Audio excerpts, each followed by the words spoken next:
5 tersangka kasus meledaknya balon udara yang jatuh di atas rumah warga Dukuh Krapyak, Desa Sabrak, Kecamatan Delanggu, Kabupaten Klaten, Jawa Tengah, Senin 17 Mei, terancam hukuman mati.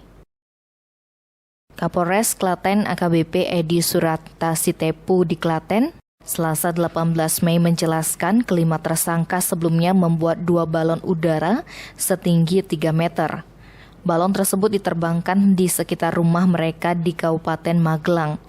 Balon pertama yang diterbangkan Sabtu 15 Mei meledak di udara dan jatuh ke tanah. Kemudian balon kedua jatuh dan meledak di wilayah Klaten. Ledakan tersebut membuat satu kaca kamar rumah salah satu warga pecah. Beruntung tak ada korban jiwa maupun terluka akibat kejadian tersebut. Meski demikian, 5 orang diamankan sebagai tersangka atas peristiwa tersebut. Kapolres menjelaskan, kelima tersangka memiliki peran masing-masing dalam merakit balon udara berisi mercon tersebut. Atas perbuatannya yang membahayakan keselamatan orang lain, para tersangka diancam hukuman mati atau hukuman penjara seumur hidup. Tim Bali Express melaporkan.